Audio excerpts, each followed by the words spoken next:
여러분 안녕하십니까? 월요일 뉴스나이트 시작합니다. 이해훈 기획예산처 장관 후보자가 오늘 인사청문회를 위해 국회를 방문했지만 청문회장에는 들어가지도 못했습니다. 여야가 이 후보자의 자료 제출 등을 놓고 공방을 이어가면서 해당 상임위는 공회전을 거듭했습니다. 첫 소식 김철희 기자가 보도합니다.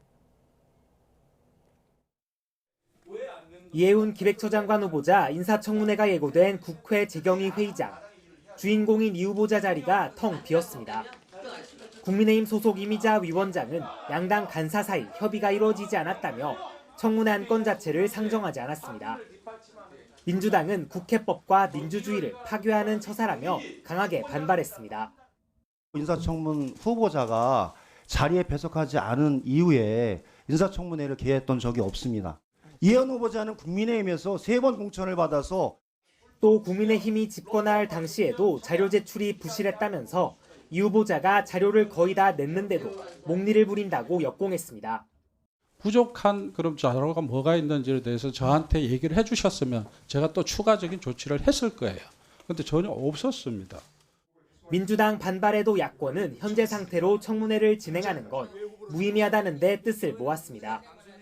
청문회 일정을 합의한 전제 조건은 충실한 자료 제출이었다면서 자료 대부분이 도착하지 않았다고 따졌습니다.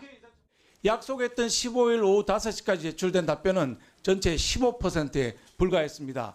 일부 추가 자료를 냈는데 생색내기에 불과한 부실투성이었습니다. 다른 야당들도 진영을 가리지 않고 이해훈 후보자 태도를 꾸짖으며 모처럼 대동단결 한 목소리를 냈습니다. 허술한 자료로 그냥 면죄부 주는 청문회가 되어서는 결코 안 된다라고 생각합니다. 많이 노력을 했다라고 하긴 하십니다만 좀 부족한 부분이 여전히 좀 있는 것 같습니다. 니탓 공방만 90분. 여야는 간사끼리 논의를 이어가기로 하고 정회했습니다. 비슷한 시간 이 후보자는 국회에서 머물며 호출을 기다렸지만 끝내 부름을 받지 못했습니다. 본인은 자료를 75% 제출했다. 직접 해명하고 싶다면서 스스로 물러나는 것에는 선을 그었습니다. 확보할 수 있는 것들은 다 되고요. 잠시만요. 뒤에 벽이. 국민 앞에 설명부터 드려야죠. 여권은 국회가 역할을 다하지 않으면 청와대가 결단할 수도 있다고 압박했습니다. 청문보고서 채택 없이 임명을 강행할 수도 있다는 취지인데 강한 반대론을 뚫고 결단할 수 있을지 미지수란 분석입니다. YTN 김철입니다. 더불어민주당 윤리심판원으로부터 제명 처분을 받은 김병기 전 원내대표가 결국 자진 탈당했습니다. 김 의원은 차라리 제명당하겠다며 버텼지만 당 지도부가 탈당을 강하게 권유하자 이 같은 선택을 내렸습니다. 김다현 기자입니다. 공천 헌금 수수 의혹 등을 받는 민주당 김병기 전 원내대표가 윤리심판원에서 제명 처분을 받은 지 일주일 만에 긴급 기자회견을 열었습니다. 재심을 신청하겠다는 기존 입장과는 달리 제명 결정을 수용하겠다고 전격 발표했습니다. 동료들에게 조금이라도 마음의 짐이 된다면 그 부담만큼은 제가 온전히 짊어지고 가야 한다고 생각했습니다. 당 안팎에서 탈당 압박이 거세지고 경찰 수사까지 급물살을 타자 고심 끝에 입장을 선회한 겁니다. 다만 동료 의원들에게 마음의 부담을 주고 싶지 않다며 제명한다면 의원총회 대신 최고위원회의 결정으로 처분을 마무리해달라고 요청했습니다. 이 자리에서도 탈당에는 거듭 선을 그었습니다. 스스로 당을 떠나는 선택은 하지 않겠다고 말해왔습니다. 그 입장은 지금도 같습니다. 그런데 김 의원은 기자회견 3시간여 만에 다시 입장을 바꿔 자진 탈당을 결정했습니다. 의원을 제명할 땐 당 소속 의원들의 2분의 1 이상 찬성을 받아야 해 최고위 결정만으로 제명이 어렵다는 현실적 판단이 작용한 것으로 보입니다. 당 지도부는 이 같은 사실을 김 의원에게 전달하고 나아가 탈당을 강하게 권유한 것으로 확인됐습니다. 김병기 의원의 요청은 정당법상 수용할 수가 없는 겁니다. 그래서 이 점에 대해서 김병기 의원에게 설명을 드렸고 탈당한 것으로. 김 의원은 탈당기를 제출한 뒤 당 소속 의원들에게 메시지를 통해 모든 상황은 자신의 부족함에서 비롯됐다면서도 진실을 온전히 밝히고 돌아오겠다며 끝까지 억울함을 토로했습니다. 이재명 정부 집권 여당의 첫 원내 사령탑이었던 김병기 의원은 각종 의혹이 불거진 뒤 결국 자진 탈당 선택이라는 상황을 맞게 됐습니다. 김 의원이 탈당했지만 민주당이 남은 상처를 온전히 수습하려면 적지 않은 시간이 필요할 것으로 보입니다. YTN 김다현입니다. 경찰이 앞서 일선서에서 내사 종결했던 김병기 의원 부인의 법인카드 유용 의혹과 관련해 압수수색에 나서며 본격 수사에 착수했습니다. 경찰은 또 텔레그램 대화 내용을 무단 유출했다며 김 의원을 고소한 전 보좌진을 불러 조사하는 등 김 의원 의혹 전반에 대한 수사도 이어가고 있습니다. 김희영 기자가 보도합니다.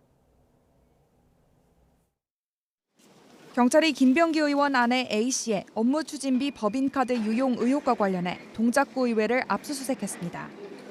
경찰은 당시 A씨에게 카드를 건넨 조모 구의원의 동작구 의회 사무실과 주거지 등 3곳에서 관련 자료를 확보했습니다. 지금 어떤 자료 확보하신 걸까요? 김병기 의원 아내 법인카드 유용을 입증할 자료는 찾으셨나요?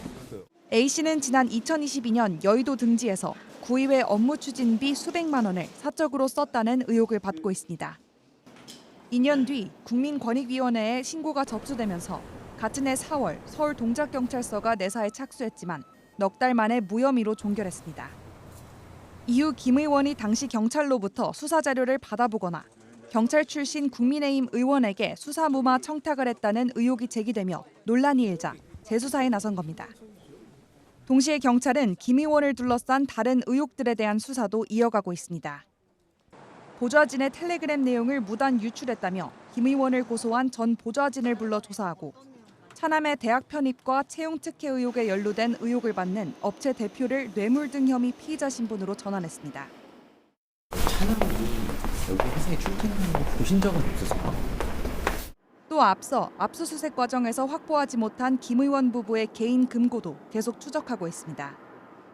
인스테이 보시러 오신 건가요? 오늘 백업폰 가져가시나요?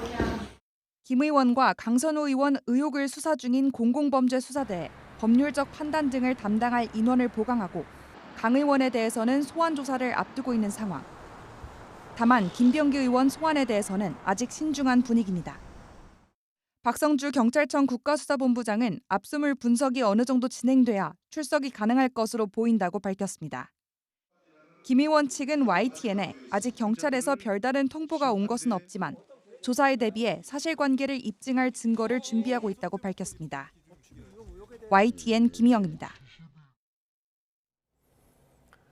절기상 대한인 내일부터 북극 한기가 내려오면서 길고 강한 한파가 찾아옵니다. 서울 아침 기온이 영하 13도, 체감 온도는 무려 영하 20도에 달할 걸로 보이는데요. 이 한파는 일주일 넘게 길게 이어진다는 전망입니다. 정혜윤 기자입니다. 찬바람이 강해지면서 기온이 점차 떨어지고 있습니다. 북쪽에서 강력한 한기가 몰려오고 있기 때문인데 이번 주는 북극 한기가 시베리아 부근으로 남하해 우리나라까지 지속적으로 찬 공기를 불어넣을 것으로 보입니다. 또 우리나라 북동쪽으로 따뜻한 공기가 수직으로 벽을 쌓은 듯 높게 형성돼 대기 흐름을 막고 있어 한기가 빠져나가지 못하고 한반도 상공에 장기간 머물 가능성이 큽니다. 현재 우리나라를 기준으로 동쪽에는 기압기가 정체되는 저지고압능이 발달하고 있습니다. 앞으로 서쪽에서 접근하는 찬 공기가 한반도로 밀려 내려오며 이번 한 주 강한 한파가 지속될 것으로 예상됩니다. 이에 따라 절기상 대한인 내일부터 서울 등 내륙의 아침 기온이 한파특보 수준으로 떨어지고 체감 온도는 영하 20도에 육박할 전망입니다. 특히 파주 등 경기 북부와 강원도는 기온이 영하 15도 아래로 내려가고 체감 온도가 영하 25도 안팎까지 곤두박질할 것으로 보여 한파 경보가 내려졌습니다. 서울 등 전국 대부분에는 한파주의보가 발표됐습니다. 이번 한파는 이번 주 중반까지 이번 겨울 최저 수준으로 강력한 세력을 유지할 것으로 보여 동파 사고와 한랭 질환 대비에 비상이 걸릴 전망입니다. 또 긴 강추위에 지형적인 영향을 받는 서해안에는 많은 눈이 내릴 것으로 우려됩니다.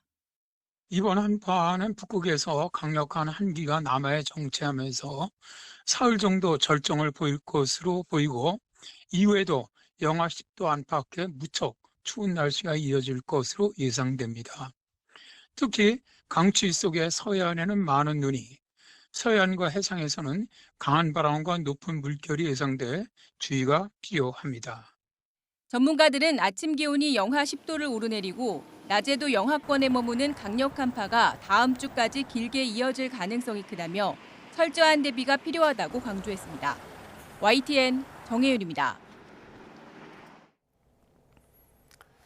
코스피가 무섭게 치솟으며 4,900선마저 넘어섰습니다.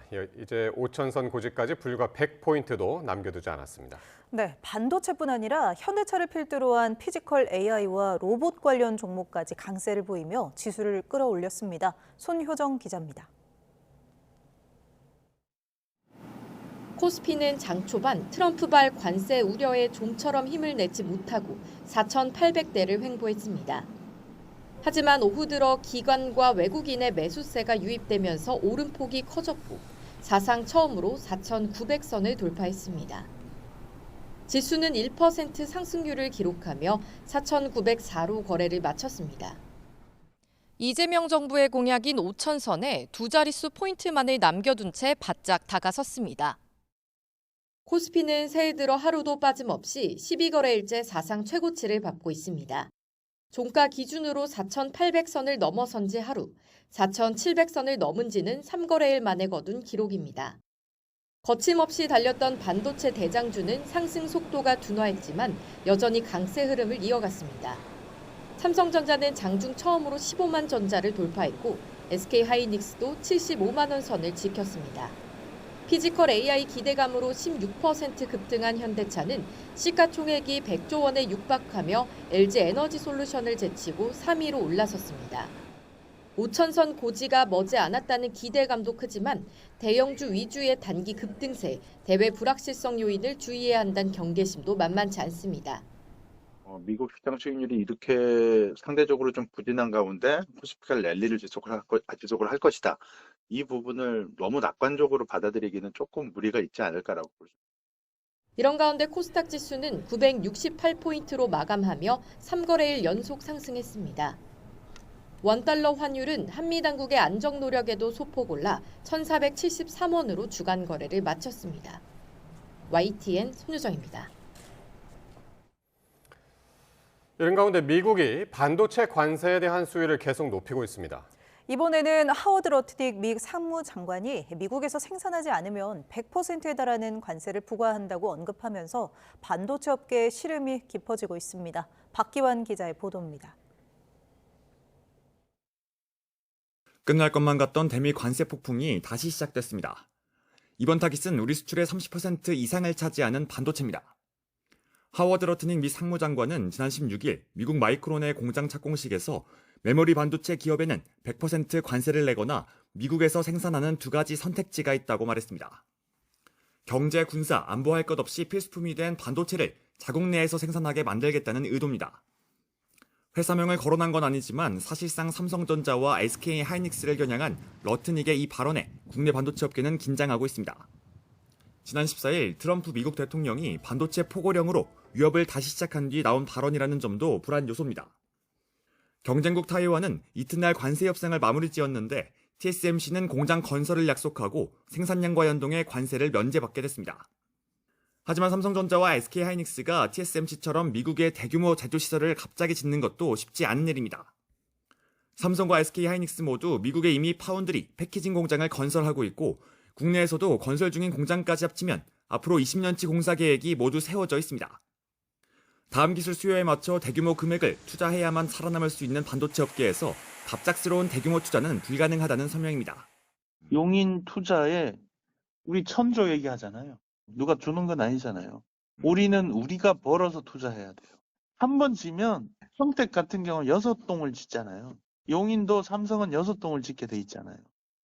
한국은 앞서 미국과의 관세 협상에서 타이완 등 경쟁국보다 불리하지 않도록 조건을 정하겠다는 약속을 받았습니다. 하지만 압박 수위를 다시 높이고 있는 트럼프 행정부가 기존 합의를 그대로 적용해줄지는 미지수입니다. 국내 반도체 업계의 불안감이 커지는 가운데 여한구 통상교섭본부장이 스위스 다보스 포럼에서 러트닉 상무장관과 그리어 무역대표부 대표를 만나 반도체 관세 논의를 진행할 것인지에 대해 관심이 집중되고 있습니다. YTN 박견입니다. 체포방해 혐의 재판에서 징역 5년을 선고받은 윤석열 전 대통령 측이 법원에 항소장을 제출했습니다. 내란 특검도 항소 여부를 두고 고심을 이어가고 있습니다. 안동준 기자의 보도입니다. 윤석열 전 대통령 측이 체포방해 혐의 선고가 난 지 사흘 만에 법원에 항소장을 제출했습니다.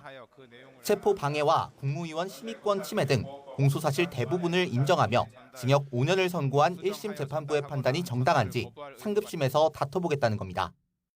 같은 날 윤 전 대통령 측은 판결에 대한 법리적 쟁점을 설명하며 공식 입장을 밝혔습니다. 먼저 재판부가 사전 예고 없이 선고일을 변경했다고 언급하면서 판결문도 받지 못했다고 주장했습니다. 판결문 수정 때문에 아직 받을 수 없다라는 건 결국에는 원 판결문 자체가 작성되기 전에 지금 급하게 선고를 했다고밖에 볼 수 없을 것입니다. 재판부의 법리적 판단을 짚으며 공수처는 내란죄에 대한 수사권이 없다는 주장도 반복했습니다. 공판 과정에서 상당한 시간을 들여 이 부분에 대한 법리 주장을 했음에도 재판부가 판단을 누락했다는 겁니다. 또 공수처의 체포영장 집행과 관련해 대통령은 불소추 특권이 있어도 수사가 제한될 수 없다는 판결은 최초의 법리 해석이라고 주장했습니다. 우리가 헌법의 정면으로 위배되는 헌법 해석이고 이것을 이 재판부가 판단할 것이 아니라 헌법재판소가 판단을 해야 될 문제인 것 같습니다. 내란 특검은 아직 항소 여부를 결정하지 않은 채 고심을 이어가고 있습니다.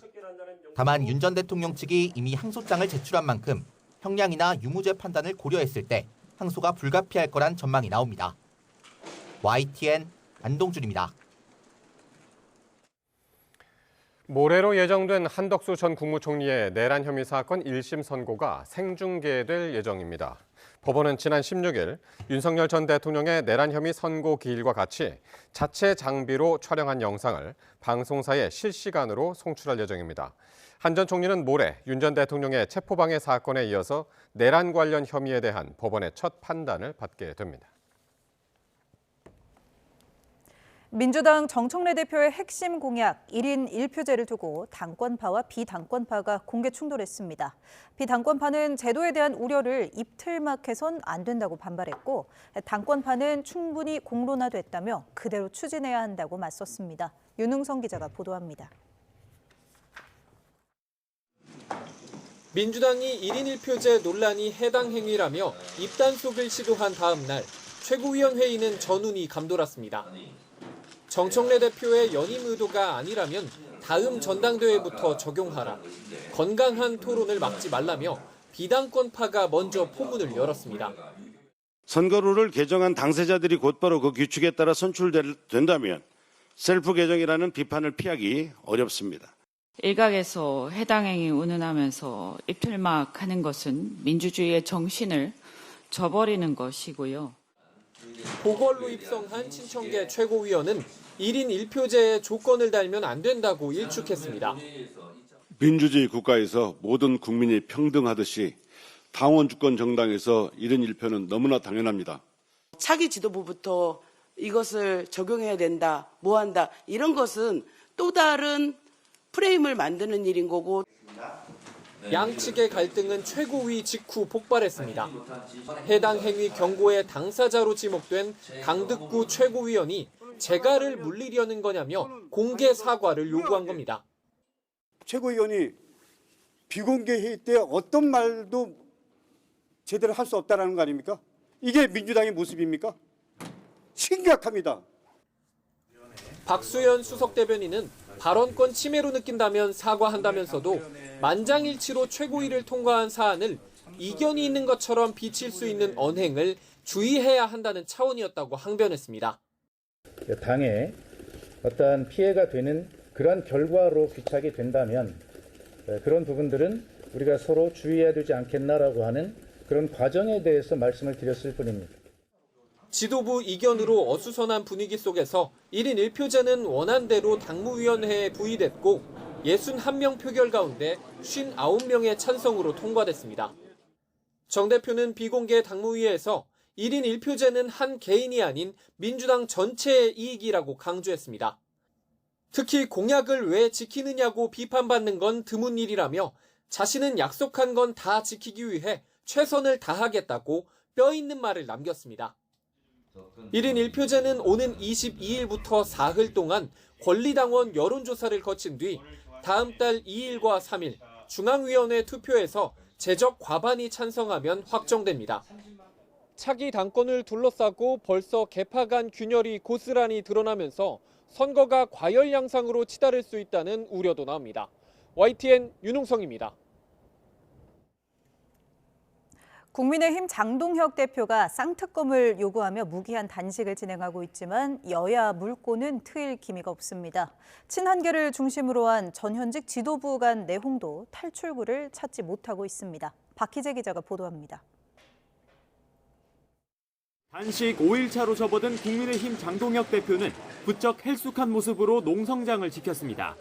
의료진 수액은 마다하고 연일 손글씨로 의지를 다지면서 최고위원 회의를 주재했습니다. 대한민국을 지킬 수만 있다면 목숨 바쳐 싸우겠다는 처음 각오를 꺾지 않겠습니다. 줄지은 응원 꽃다발 사이에서 국민의힘은 통일교와 공천뇌물, 쌍특검을 수용하라며 규탄 대회를 열었습니다. 오죽하면 제1야당 대표가 곡기까지 끊겠느냐며 여론에 절절하게 호소했습니다.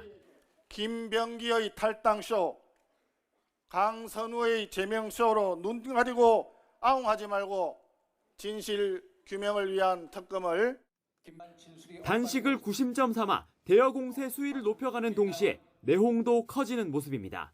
한동훈 전 대표가 송구한 마음이라고 사과한 걸 두고 지도부가 공개 파열음을 낸 겁니다.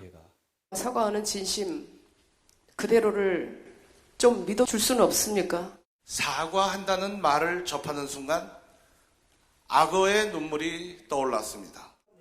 당 모욕 언행 등으로 당원권 2년 정지, 중징계를 권고받은 친한계 김종혁 전 최고위원이 윤리위에 출석하면서 전선이 또 생겼습니다. 윤민우 윤리위원장에 대해서 기피 시정을 하겠다. 한동훈과 김종혁 등을 마피아, 테러리스트 이런 식의 발언을 했습니다. 결정문에 있어요. 당 갈등이 들끓는 상황에서 민주당마저 제1야당 대표의 단식에 응답하기는커녕 냉랭한 태도를 견지하고 있습니다. 국민의힘은 지금 단식할 때가 아니라 석고 대죄할 때입니다.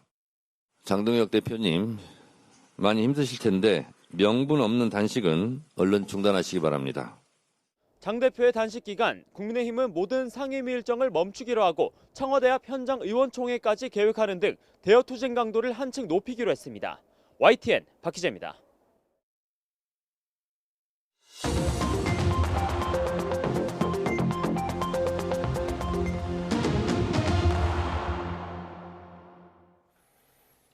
정치권 관심 뉴스 살펴보는 포커스 나이트 시간입니다. 오늘은 강성필 민주당 부대변인, 정광재 동현정치연구소장과 함께하겠습니다. 두 분 어서 오십시오. 안녕하세요. 네, 이해훈 초대 기획예산처 장관 후보자에 대한 인사청문회가 여야 간 공방만 이어지다가 결국 파행됐습니다. 현장 발언 직접 듣고 오겠습니다. 이해훈 후보자 청문회와 관련하여 양당 간사 간 협의가 이루어지지 않았기 때문에 위원장으로서 청문회 관련 안건은 상정할 수 없다는 말씀을 드립니다. 오늘 인사청문회 처음부터 전제가 무너졌습니다. 제출된 답변은 전체 15%에 불과했습니다. 청년들 분노를 유발하는 불법 증여, 로또 아파트 부정 청약, 새아들과 관련한 부모 찬스 등에 대해 후보자 측이 제출한 자료는 검증이 불가능한 수준이었습니다. 26개 중에 19가지는 제출 가능으로 얘기를 했고 순차적으로 제출을 하고 있어요. 현재 73%가 제출이 됐어요. 도저히 제출할 수 없는 개인정보 그리고 대상자가 아니라 자녀들의 인격과 이것을 침해하는 행위이기 때문에 좀 가려서 자료 제출을 요구를 하고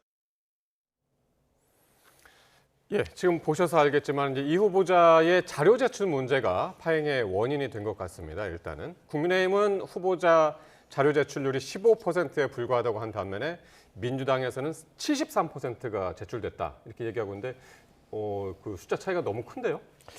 근데 이제 앞서서 이제 뭐 저희 민주당의 김영진 의원이 뭐 나름대로 제출 열심히 하고 있다 이렇게 말씀하셨는데 제가 생각해도 15%와 73% 너무 큰 격차가 있는 것 같아요. 그러니까요.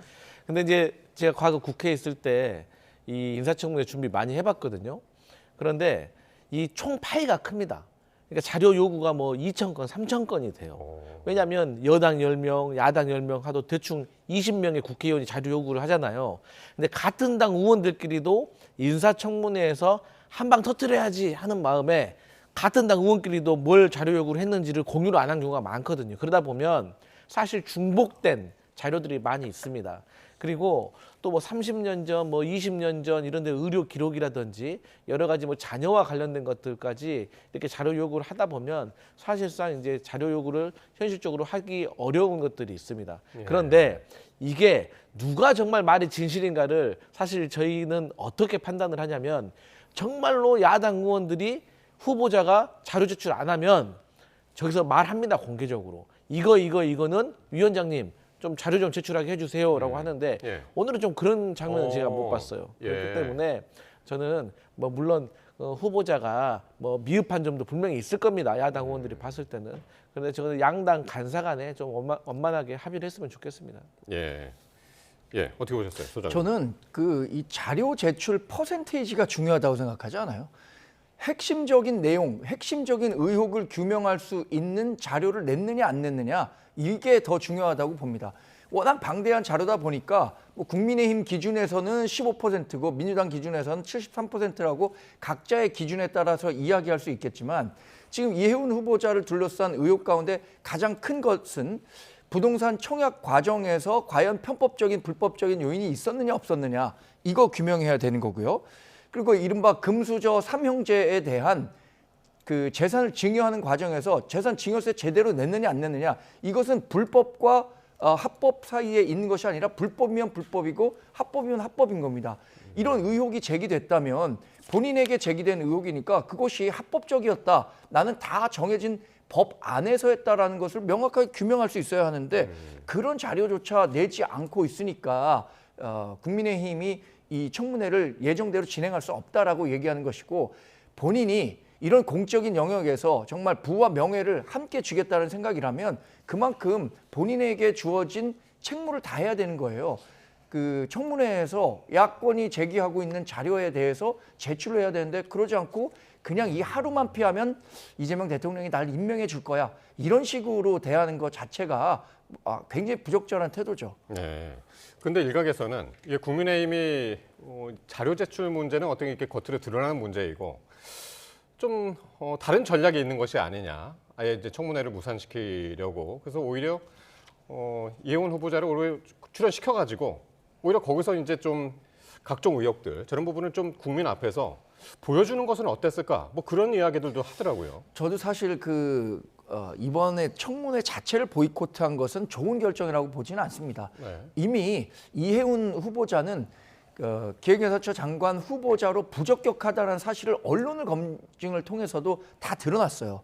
이번 청문회를 통해서 또 한 번 부각시키고 이해훈 후보자가 정말 그 기획인사처 장관이 되면 안 된다라는 여론을 확산시키는 것을 주력했어야지 무조건 이런 식으로 청문회를 보이콧하는 것에 대해서 많은 국민들이 또 의아해할 것이라는 생각도 들거든요.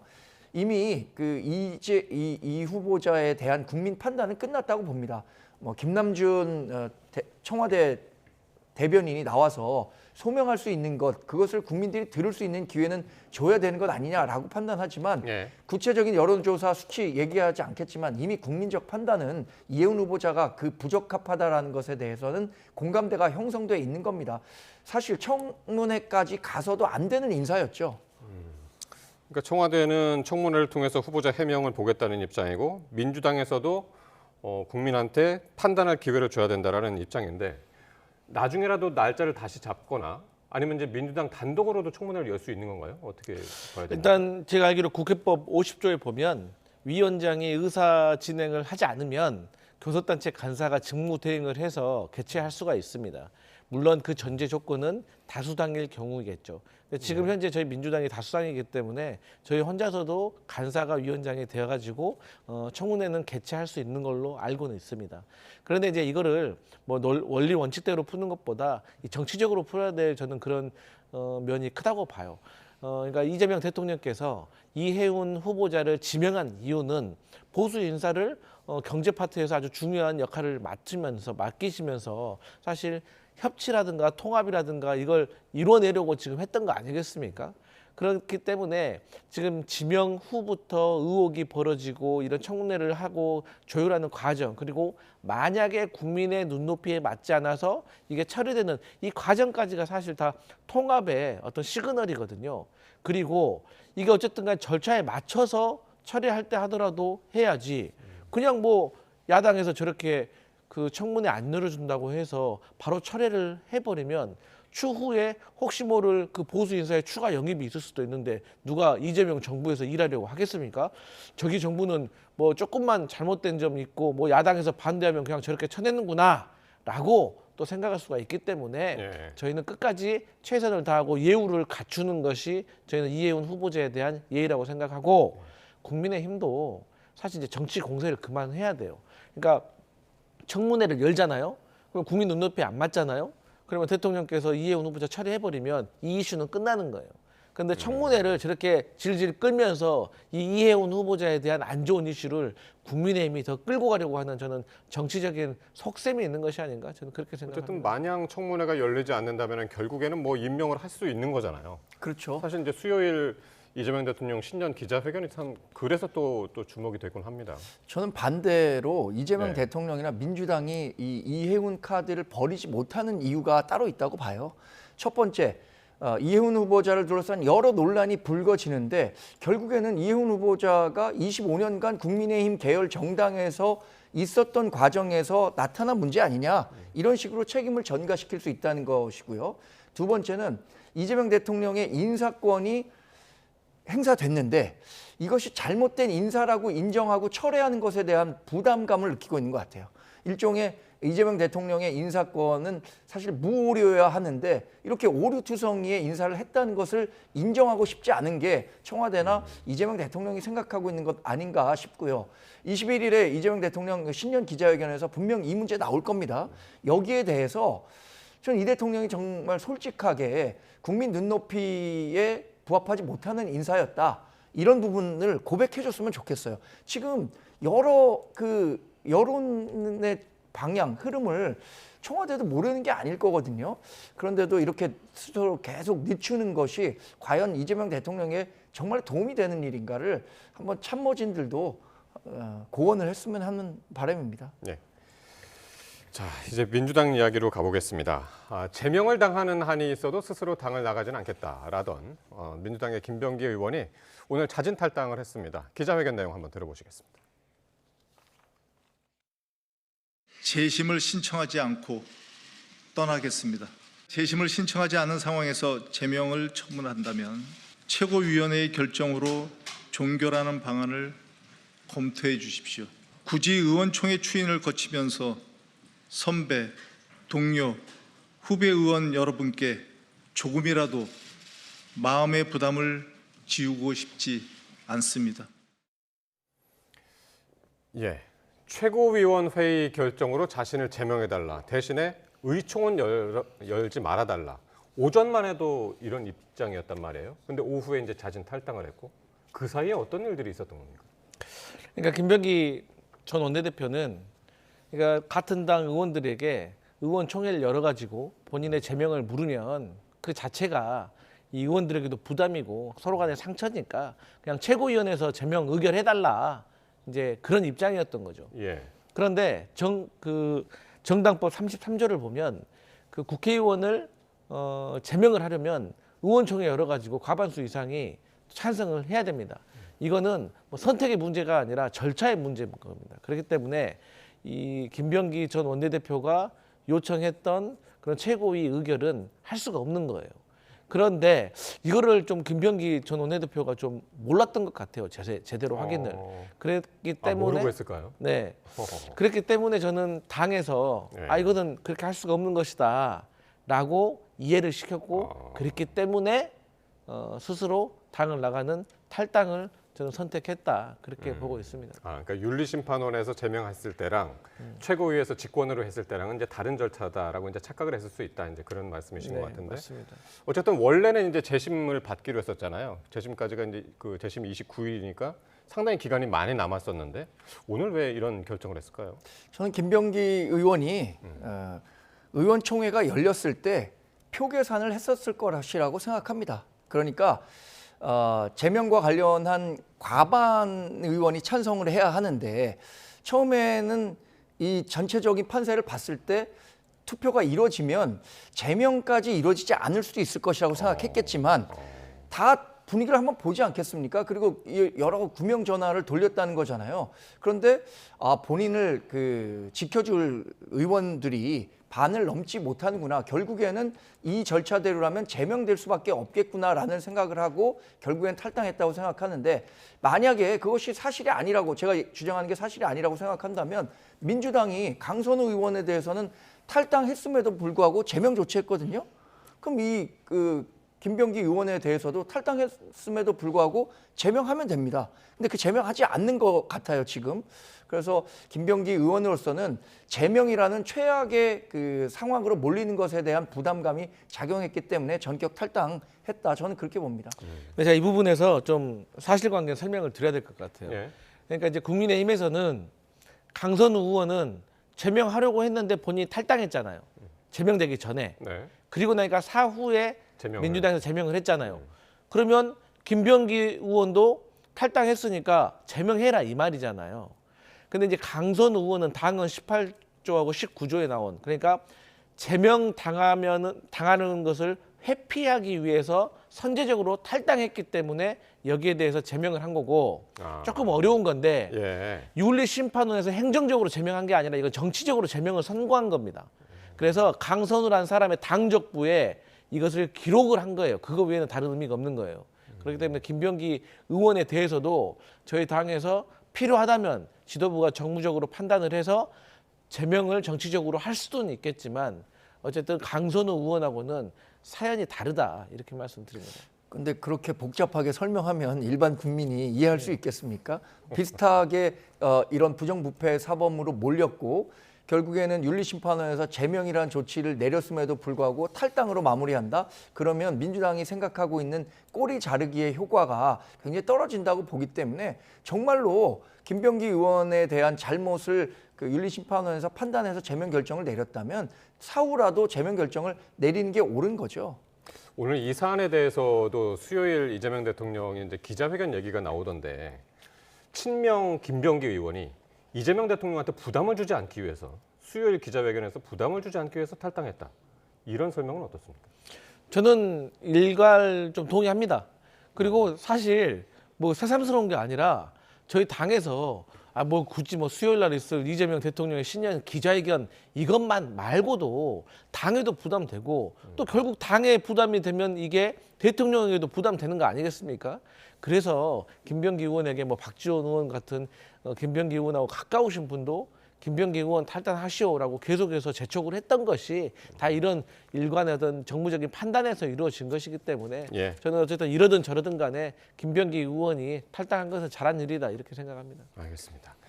자, 그리고 정청래 대표가 공약사항으로 추진하고 있는 이 대의원 권리당원 1인 1표제 이 당원 개정안이 오늘 민주당 당무위원회 문턱을 넘었습니다. 지난달 5일에는 이제 중앙이 투표 부결로 좌초됐었는데 이것도 강성필 부대변인께서 먼저 좀 이야기를 해주셔야겠네요. 이번에는 어떻게 될까요? 뭐 저는 개인적인 예상입니다만 뭐 제가 뭐 중앙위원들과 당원들의 마음을 다 알 수는 없지만 그냥 제 일감으로는 이번에는 통과되지 않을까라고 생각을 합니다. 근데 이제 지금 이 1인 1표제와 관련해 가지고 이제 좀 시기를 두고 조금 지도부에서도 의견이 엇갈리는 게 있는 것 같습니다. 그러니까 이제 뭐 어떤 분들은 1인 1표제가 통과된다고 하더라도 다음 차기 전당대회에서는 적용하지 맙시다라고 이제 말씀하시는 분도 있고 바로 적용해야 된다라고 이제 주장하시는 분도 있는데 저는 개인적으로 이번에 투표를 해가지고 찬성이 됐음에도 불구하고 이번 전당대회에서는 적용하지 않는다? 뭐 물론 개정안이나 그런 데도 부칙으로 뭐 1년 후부터 시행한다 뭐 그런 말이 있긴 하지만 그럴 거라고 하면 적용이 바로 가능한 그 전당대회 전에 하면 되지 굳이 지금 해가지고 이렇게 분란을 일으킬 필요가 있을까? 차라리 그 시간 동안에 좀 더 논의를 하는 것이 더 낫다라고 생각을 하고 저는 1인 1표제가 통과가 되면 그 즉시 저는 하는 게 저는 타당하다 그렇게 생각합니다. 그러니까 오늘 당무위가 낮에 있었고 그 전에 이제 최고위원회의가 열렸는데 그 최고위에서 또 한 번 이제 논란이 됐습니다. 1인 1표제. 지금 바로 말씀하신 부분. 정청래 대표의 연임용 아니냐 이것이 이제 그런 이야기들이 자꾸 터져 나와서 어떻게 보셨습니까?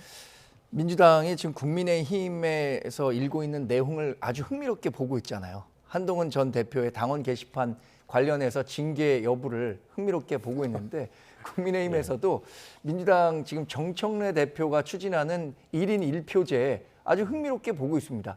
왜냐하면 이렇게 빨리 진행될 거라고 생각하지 못했거든요. 12월에 부결됐기 때문에 적어도 다음 당대표 선거 전까지는 조심스럽다. 그리고 또 더군다나 6월 3일에 지방선거가 있기 때문에 정청래 민주당 대표가 이것을 아주 급작스럽게 밀어붙일 거라고 생각하지 않았는데 아마도 몇 가지 자신감을 확인한 것 같아요. 이번에 최고위원 선거에서 이른바 정청래 대표와 가깝다는 친청 의원 2명이 당선됐고 전반적으로 돌아가는 걸 보니까 이번에 통과시킬 수 있겠다라고 생각하고 밀어붙이는 것 같습니다. 그런데 지금 강성필 위원도 자신하지 못하고 있잖아요. 저도 민주당 그 관련 분들에게 얘기를 하니까 지난번에 가까스로 부결이 됐는데 그러면 저는 이번에 당연히 통과될 것 같다라는 기대감을 갖고 물어봄에도 불구하고 잘 모르겠다라고 답하는 사람들이 많은 것 같더라고요. 그러니까 이른바 친명, 대통령과 가까운 중앙위원이나 이 당원들은 정청래 민주당 대표가 본인의 사익 때문에 이거 급작스럽게 추진하는 거 아니냐라는 경계감을 확실히 갖고는 있는 것 같습니다. 그래서 흥미롭게 보고 있습니다. 사실 오늘 당무위에서도 뭐 압도적으로 통과는 한 것 같아요. 모두 이제 79명 중에서 61명이 표결에 참여했고 그 중에서 반대표를 던진 사람이 서면으로 2명이 이제 반대표를 던졌다라고 이제 그렇게 이야기를 하는데 변수가 그런데 그럼에도 불구하고 변수가 있는 것이 강득구 의원 친명으로 이제 알려진 이제 강득구 의원이 내일 기자회견을 한다고 그럽니다. 갑자기 어떤 기자회견일까요? 제 생각에는 1인 1표제와 관련해 가지고 이미 이제 강득구 최고위원하고 박수현 대변인하고 어떤 좀 갈등이 있었던 것 같습니다. 그러니까 박수현 대변인 해당 행위 발언, 해당 행위 발언과 관련해 가지고 조금 오해가 있었던 것 같고 여기에 대해서 조금 문제 제기를 하려고 하는 것이 아닌가라는 개인적인 추측이 들고 있는데요. 근데 저는 그런 생각을 해요. 뭐 1인 1표제와 관련해 가지고 첫 번째 정청래 대표가 연임에 도전하겠다라고 얘기를 공식적으로 하지 않았어요. 두 번째 공식적으로 도전을 한다고 칩시다. 근데 상대 후보가 지금 정해지지도 않았어요. 그런데 1인 1표제가 저는 왜 정청래 당대표에게만 유리하다고 우려를 하시는 분들이 있는지 선거는 가봐야 아는 것이고 상대가 정해져야지 구도가 잡히는 건데 그리고 당대표로서 임기를 잘 마치고 능력을 평가받았다고 하면 저는 1인 1표든 20표든 흐르는 대세를 막기는 어렵다고 보고 당대표로서 제대로 된 어떤 성과를 못 냈다라고 하면 1인 1표제가 통과된다고 하더라도 당원과 어떤 중앙위원들이 당대표 연임을 두고 보겠습니까? 그래서 저는 아직 일어나지도 않을 일에 대해서 연임이라는 어떤 그 아직 멀리 있는 일을 가지고 당내에서 갈등하는 것은 국민의힘만 좋을 일이다 그런 생각이 듭니다. 상대 이름이 나오긴 나오죠. 근데 그 지난번 당대표 선거에서 정청래 당대표가 권리당원 투표에서는 압도적으로 박찬대 후보를 이겼죠. 근데 대의원 투표에서는 그 격차가 굉장히 적었거든요. 그러니까 본인에게 유리하다라는 정치적 판단은 분명히 하고 있지 않겠습니까? 알겠습니다. 자, 이제 국민의힘 이야기입니다. 국민의힘 장동혁 대표 이른바 쌍특검을 주장하면서 닷새째 단식을 이어가고 있습니다. 장동혁 대표하고 민주당 정청래 대표 발언 들어보시겠습니다. 목숨 걸고 국민께 호소드리고 있습니다. 점차 한계가 오고 있습니다. 하지만 여기서 멈춘다면 대한민국의 미래는 없을 것입니다. 지금 단식할 때가 아니라 석고 대죄할 때입니다. 명분 없는 단식은 얼른 중단하시기 바랍니다. 건강이 최고입니다. 밥 먹고 싸우세요. 예, 장동혁 대표 점차 한계가 오고 있습니다라고 얘기를 했는데 진짜로 그 한눈에도 이 주말 지나면서 건강에 상당히 눈에 띄게 안 좋아지는 것 같은데 오늘이 고비다 이런 얘기도 오늘 나오던데요. 지금 상태가 어떻게 파악하고 계십니까? 오늘로 단식 5일째입니다. 그런데 과거 뭐 이재명 민주당 대표 시절에 24일 단식했잖아요. 사실 24일 단식이라는 것은 지금 장동혁 대표가 하고 있는 정말 소금과 물만 먹는 단식으로는 24일 버틸 수 있는 수준이 아니죠.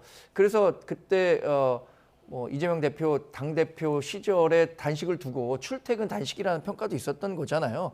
어쨌든 장동혁 대표의 건강 상황이 지금 좋지 않은 건 사실이고요.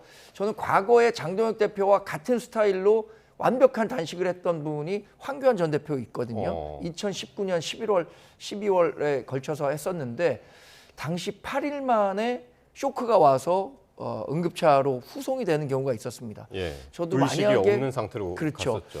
그때 뭐 정말 조금만 더 늦었으면 생명에도 위협이 있었을 정도로 위험한 상태였다고 하는데 장동혁 대표 지금과 같은 단식한다면 8일 넘기기가 어렵다고 보거든요. 그러면 지금 5일 차인데 한 1차 위기가 한 5, 6일 차에 온다고 하더라고요. 지금 상당히 건강 상태가 안 좋은 상황, 특히 혈압이 낮아져 갖고 고생하고 있다라는 이야기를 들었습니다. 예. 그러니까 오늘 마침 진짜 황교안 전 미래통합당 대표가 오긴 했었는데 그때는 2019년 진짜 물하고 소금, 지금도 이제 장동혁 대표가 이제 물과 소금만 지금 먹고 있다고 그러는데 근데 지금 쌍특검을 요구하고 있잖아요. 근데 민주당에서는 지금 뭐 정청래 대표도 안 가본 거죠? 예. 그렇습니다. 눈도 깜짝 안 하고 있는 것 같은데요. 근데 이제 뭐 지금 뭐 황교안 전 대표가 단식했을 때가 어떻게 했고 며칠 했고 목숨이 위태로웠다고 하는데 뭐 물론 저는 이제 야당의 대표가 저렇게 단식하고 계시니까 안타까운 마음이 들고 또 이렇게 뭐 비판만 하기는 송구스럽지만 그럼에도 불구하고 드릴 말씀을 좀 드릴게요. 지금 국민들이 장동혁 대표가 정말로 저 쌍특검 관철시키기 위해서 단식한다고 생각하시는 분 얼마나 되겠습니까? 국민까지 갈 것도 없이 지금 국민의힘 내부에서도 저 장동혁 대표가 지금 쌍특검 때문에 지금 단식하고 있다고 다들 그렇게 생각하고 응원하고 안타깝게 생각합니까? 아니잖아요. 배현진 의원 같은 경우도 벌써 공개적으로 아니라고 이렇게 비판하지 않았습니까? 그래서 저는 국민들도 야당 대표가 정말로 하다가 안 돼가지고 최후의 카드로 단식을 하게 된다면 국민들도 안타까워하고 야당에게 힘을 실어주겠지만 지금 국민들 그러고 있지 않잖아요. 그 이유가 뭡니까? 당내 권력 다툼, 한동훈 전 대표 제명시키고 당내 리더십 세우려고 하는 거 알고 있지 않습니까? 저는 그것을 저희 민주당도 의심할 수밖에 없기 때문에 저희 그 정청래 대표도 죄송합니다만 단식 현장을 가지 않고 빨리 단식 끝내셔라 이렇게 조언했던 걸로 저는 알고 있습니다. 이번 어쨌든 동기에 어쨌든 결과가 좋으면 좋은 건데 그 결과도 지금 그렇게 긍정적으로 전망하고 있지 않은 분들이 이제 많은 것이 앞서서 이제 황교안 전 대표 말씀하셨습니다만은 그때도 이게 뭐 좋은 결과로 이어지지는 않았잖아요. 뭐 정말 안타깝게 생각합니다. 지금 예. 강 의원께서 지적하신 것처럼 장동혁 대표가 순수한 동기로 특검을 관철시키겠다는 의지를 갖고 단식을 하고 있다. 이렇게 얘기함에도 불구하고 다른 얘기들이 나오는 것 자체가 굉장히 부담이죠. 전 당원의 한 사람으로서 상당히 부담감을 느낍니다. 그러니까 한동훈 전 대표의 당원 게시판 문제를 저는 단식 전에 해결하고 갔더라면 훨씬 더 동력을 받았을 수 있을 것 같아요. 한동훈 전 대표에 대한 윤리위 처분이 과했다. 그것을 보류하는 것이 아니라 과했다라고 해서 다 같이 싸우자 이런 식의 목소리를 냈다면 아마 한동훈 전 대표도 단식 현장 격려 방문하고 다른 중도 진영에서 뭐 활동하고 있는 많은 정치인들이 함께 그 뜻을 모을 수 있었을 것 같은데 지금 저런 인식들이 있으니까 뭐 이준석 대표든 다른 사람들도 와서 선뜻 동참하기가 어렵다라는 평가들이 나오고 있잖아요. 그래서 당내 문제를 우선 해결하고 이렇게 대외 투쟁에 나섰다면 훨씬 더 큰 동력을 가질 수 있었을 텐데라는 아쉬움이 뭐 상존하고 있습니다. 어쨌든 당 안팎에서 그 단식 농성장에 많이들 지금 찾고 계세요. 오늘 황교안 전 대표뿐만 아니라 이인재, 황우여, 김성태, 뭐 자치단체장분들도 이제 박형준, 김태흠, 이장호 많이들 이제 가셨는데 지금 한 사람이 갈까 과연 갈 것인가 궁금한 게 한동훈 전 대표란 말이에요. 근데 갈까요? 저는 한동훈 전 대표 간다고 해서 네. 한동훈 전 대표가 바라는 것을 장동혁 대표가 들어주지 않을 겁니다. 더 자세히 말씀드리면 지금 한동훈 전 대표와 관련된 제명 되냐 안 되냐 뭐 이런 거 지금 좀 긴장된 상태 아니겠습니까? 근데 장동혁 대표 단식 현장 찾아갔다고 장동혁 대표가 한동훈 전 대표 제명 취소하거나 재심해서 보류하고 다른 결정으로 돌릴 거라면 애초에 당무관 사위도 꾸리지도 않았을 거라고 저는 생각하고 있기 때문에 또 그것을 한동훈 전 대표도 알고 있을 겁니다. 그렇기 때문에 저도 한동훈 대표가 단식 현장에 가지 않을 것이라고 생각하고 그게 지금 어쨌든 국민의힘의 장동혁 대표에게도 한동훈 전 대표에게도 딜레마인 상황이다 이렇게 보여집니다. 정 소장님은 짧게요. 어떻게 파악하고 있어요 지금? 모르겠습니다. 정말로. 이게 워낙 복잡한 정치적 역학관계가 있기 때문에 한동훈 전 대표가 선뜻 단식 현장을 방문해서 격려하고 위로할 수 있는 사안인지 아직 뭐 결론을 내리지 못한 것 같고 저는 만약에 그런 일이 있으려면 그래도 중진이든 현역 의원이든 장동혁 대표와 한동훈 전 대표의 가교 역할을 할 수 있는 사람이 어떤 그 명분과 구실을 만들어줘야 한다고 생각하거든요. 그 노력이 없다면 지금 당장 한동훈 전 대표가 찾아가서 격려를 할 수 있을까라는 부분에 대해서는 조금 걱정입니다. 네, 알겠습니다. 네, 여기까지 듣겠습니다. 지금까지 강성필 민주당 부대변인, 정광재 동현정치연구소장과 함께했습니다. 두 분 고맙습니다. 감사합니다.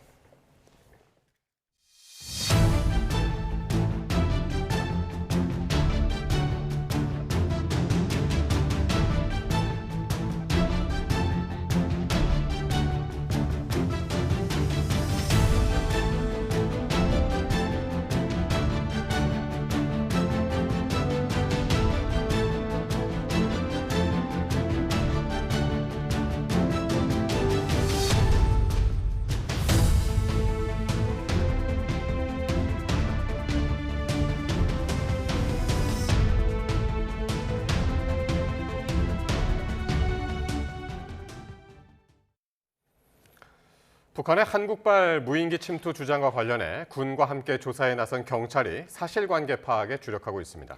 경찰은 무인기를 띄웠다고 주장한 남성의 진술만으로는 아직 사건의 전모를 알 수 없다면서 수사에 속도를 내겠다는 방침입니다. 윤태인 기자가 보도합니다. 한국 무인기가 침투했다는 북한의 주장을 규명하기 위해 꾸려진 군경 합동조사 TF는 최근 민간인 용의자를 특정해 조사했습니다.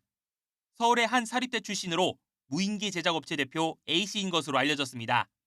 TF가 A씨를 불러 조사하던 지난 16일 자신을 대학원생이라 소개한 30대 B씨는 무인기를 띄운 건 자신이라며 북한 우라늄 공장의 방사선과 중금속 오염들을 측정해보려고 했다며 한 언론과 인터뷰를 진행했습니다.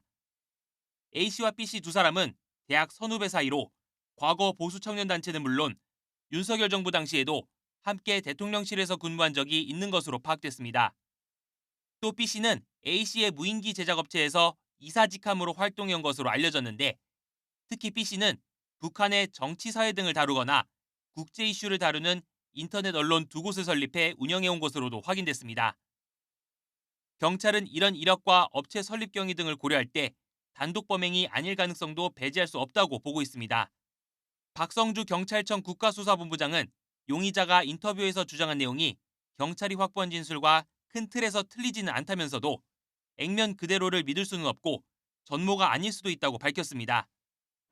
경찰은 두 사람의 역할 분담 등 전체적인 상황에 대한 확인 작업을 진행하고 있습니다. 또 조만간 B씨에 대해 대면 조사를 진행하고 사실관계를 자세히 확인할 방침입니다. YTN 윤태인입니다. 경찰이 증거인멸 등의 혐의를 받고 있는 헤럴드 로저스 쿠팡 한국 법인 임시대표에게 3차 소환을 통보했습니다.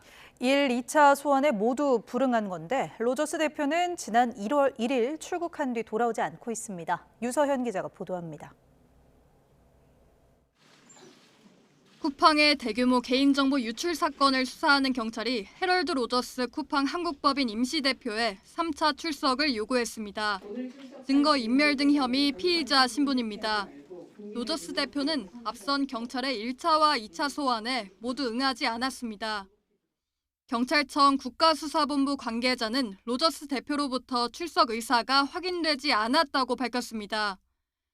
이어 로저스 대표로부터 출석, 불출석 여부에 대한 확인 자체가 없었다고도 설명했습니다. 경찰의 수사 협조와 출석 의사를 전달하고 적극 협의 중이라던 지난 13일 쿠팡의 공식 입장과는 배치됩니다. 국회 청문회를 마치고 지난 1일 출국한 로저스는 현재까지도 해외 체류 중입니다. 경찰은 로저스 대표가 3차 출석 요구에도 불응할 경우 체포영장 신청도 검토하는 거로 알려졌는데 전문가들은 로저스 대표가 외국인 신분인 만큼 체포영장이 발부된다고 해도 집행하긴 어려울 거란 의견입니다. 살인이라든가 테러, 대형 마약 같은 중범죄 같으면 모르겠지만 한국 정부와 미국 정부가 의지라든가 바라보는 시각 이게 동일해야 돼요. 쿠팡은 로저스 대표가 1차와 2차 소환에 응하지 않았다는 사실이 알려지자 지난 13일과 달리 공식 입장이 없다며 돌연 태도를 바꿨습니다. 쿠팡 TF를 꾸린 경찰은 엄정하게 수사하겠다는 입장이지만 로저스 대표가 이대로 입국하지 않을 경우 수사가 쉽지 않을 전망입니다. YTN 유서연입니다. 왜곡된 역사인식으로 사퇴 압박을 받아온 김형석 독립기념관장에 대한 해임 건의안이 이사회에서 통과됐습니다. 김 관장은 해임의 근거가 된 국가보훈부의 감사 결과가 부당하다고 주장했지만 보훈부 장관은 이재명 대통령에게 김 관장의 해임을 제청할 예정입니다. 오승훈 기자입니다. 지난해 광복절 기념행사에서 광복은 연합군의 선물이라고 발언해 역사 왜곡 논란을 빚은 김형석 독립기념관장. 독립기념관의 지인을 초청해 교회 예배를 드리고 법인카드 사적 유용 의혹까지 불거지자 김 관장은 정치권과 시민단체로부터 연일 사퇴 압박을 받아왔습니다. 이에 국가보훈부는 지난해 9월과 10월 두 차례에 걸쳐 독립기념관에 대한 특별감사를 진행했고 규정 위반 등 14건의 비위를 지적하며 김 관장을 징계 처분했습니다. 이후 처음 열린 이사회, 관장 해임안이 안건으로 상정됐습니다. 독립기념관 이사회는 국가보훈부의 감사 결과를 토대로 이사회를 열고 김 관장에 대한 해임 건의안을 의결했습니다.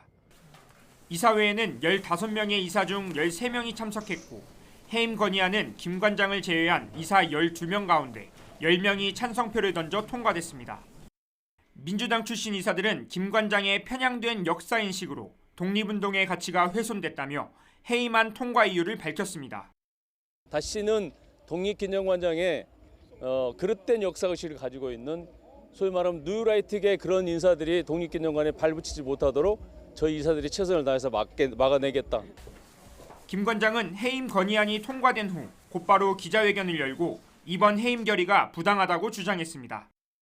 국가보훈부의 특정감사는 실체적 사실과는 무관하게 독립기념관장의 해임을 목적으로 부당하게 진행되었습니다. 감사 결과 처분 요구서에는 독립기념관장의 중대 과실을 지적하지 못하고 있습니다. 해임안 의결을 앞두고 독립기념관 앞에는 김 관장의 퇴진을 촉구하는 단체와 김 관장을 지지하는 단체가 맞불 집회를 열었습니다. 국가보훈부 장관은 이사회 결과를 토대로 이재명 대통령에게 해임을 제청할 예정이며 대통령이 해임안을 제거하면 김형석 관장은 자리에서 물러나게 될 전망입니다. YTN 오승훈입니다. 지난 2022년 지방선거를 앞두고 공천헌금 1억 원을 받아 챙긴 혐의를 받는 무소속 강선우 의원이 내일 오전 첫 경찰 조사를 받습니다. 앞서 강 의원에게 돈을 직접 주었다는 김경 서울시 의원의 주장과 엇갈리는 해명을 했던 만큼 이번 조사에서 어떤 진술을 내놓을지 관심입니다. 조경원 기자입니다. 1억 원 공천헌금 의혹을 수사하는 경찰이 사건 배당 20일 만인 내일 무소속 강선우 의원을 소환합니다. 강 의원은 지난 2022년 4월 한 카페에서 김경 서울시 의원을 만나 1억 원을 수수했다는 의혹을 받고 있습니다. 경찰은 그동안 김 시 의원을 포함해 카페에 함께 있었다는 강 의원의 전 사무국장 남모 씨 등 2명을 각각 3차례 이상 소환하며 당시 상황을 재구성했습니다. 4년 전 사건이라 물증 확보가 어려운 가운데 두 사람의 진술을 시간대별로 반복해서 맞춰본 것으로 전해집니다. 앞서 강 의원은 1억 원을 자신이 받은 건 아니라고 해명했습니다. 어쨌든 그 1억 이렇게 그 돈을 갖다가 받은 걸 지금 사무국장이 그러니까 보관하고 있었다는 거 아닙니까? 하지만 김 시 의원은 경찰 조사에서 남 전 사무국장이 한 장, 즉 1억 원을 먼저 요구했고 이후 카페에서 강 의원에게 직접 돈을 건넸다고 주장했습니다. 1억 원 전달 여부와 함께 돈을 돌려줬다는 강 의원의 기존 입장이 맞는지도 확인할 부분입니다. 당시 강 의원이 공천관리위원회에서 김 시의원 단수 공천을 주장한 것으로 알려졌고 실제 공천도 이뤄진 만큼 1억 원을 돌려줄 이유가 뚜렷하지 않기 때문입니다. 김경 시의원에 대한 구속영장을 신청할지도 관심인데 경찰은 수사가 더 진행돼야 한다며 필요에 따라 검토하겠다는 입장을 내놨습니다. 경찰은 공관위 녹취록 등을 바탕으로 현금의 대가성을 살펴보고 있습니다. 강 의원 말고도 여러 사람이 공천 과정에 개입된 만큼 수사가 확대될지도 관심입니다. YTN 조경원입니다. 이런 가운데 김경 서울시 의원이 지위를 이용해 서울시 사업을 가족회사에 몰아줬다는 의혹이 제기됐습니다. 서울시는 자체 감사에 착수해 사실로 확인되면 김 의원을 고발 조치할 방침입니다. 이형원 기자의 보도입니다. 더불어민주당 1억 공천 뇌물 사건의 핵심 피의자인 김경 서울시 의원에 대한 새로운 의혹이 제기됐습니다. 자신이 속한 상임위원회 소관인 서울시 산하기관들 사업을 가족회사들이 수주받도록 했다는 겁니다. 수의 계약이 이뤄진 건 2020년부터 지난해까지로 김 시의원 가족이 운영하는 부동산 시행사와 교육 컨설팅 법인 등 7곳이 따낸 수주 금액만 수백억 원대에 달하는 것으로 알려졌습니다. 도시계획관리위원회와 교육위원회, 문화체육관광위원회 등으로 이동할 때마다 해당 상임위 소관 서울시 산하기관의 사업을 가족회사가 따낸 겁니다.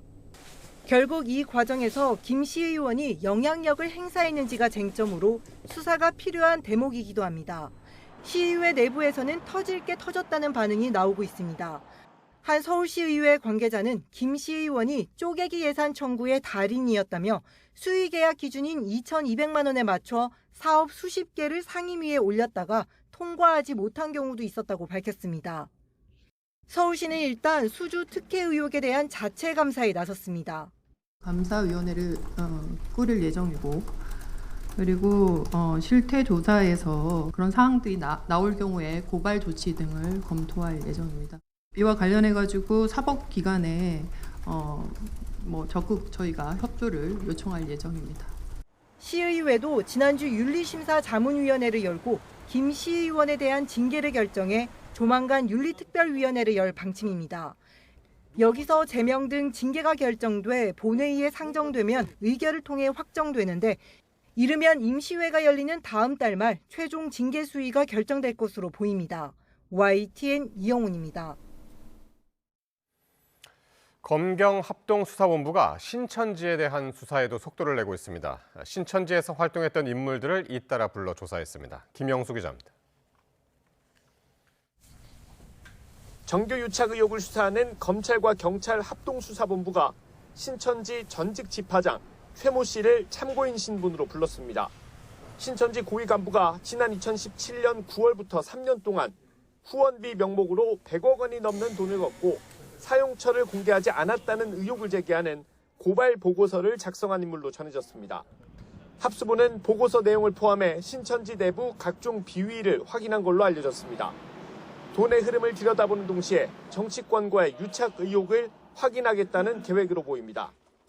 합수부는 이와 함께 신천지 관련 세미나에서 강사로 활동한 조모 씨도 함께 조사했습니다. 기존 통일교회에 집중됐던 수사가 합수본 출범과 함께 신천지로 확대되는 분위기인데 관심은 신천지 신도들이 조직적으로 국민의힘에 가입했다는 의혹으로 쏠립니다. 홍준표 전 대구시장은 국민의힘 대선 후보 경선에서 신천지가 신도 10만여 명을 책임당원으로 가입시켜 윤석열 전 대통령을 도왔다고 주장했습니다. 합수본이 조만간 대대적인 강제 수사에 나설 가능성도 제기됩니다. YTN 김영수입니다. 여야 원내 지도부가 통일교 특검법 등의 논의를 위해 이틀 연속 회동했지만 접점을 찾지 못했습니다. 국민의힘 송원석 원내대표는 통일교와 신천지 특검을 각각 하자고 제안했지만 더불어민주당이 받지 않고 있다고 밝혔습니다. 이에 대해 민주당 한병도 원내대표는 특정 종교 세력이 정당 경선에 불법적이고 부당하게 개입한 문제를 근절하는 것이 이 특검의 본질이라며 이를 위해 통일교와 신천지를 한 번에 특검하자고 했지만 국민의힘이 받지 않고 있다고 강조했습니다.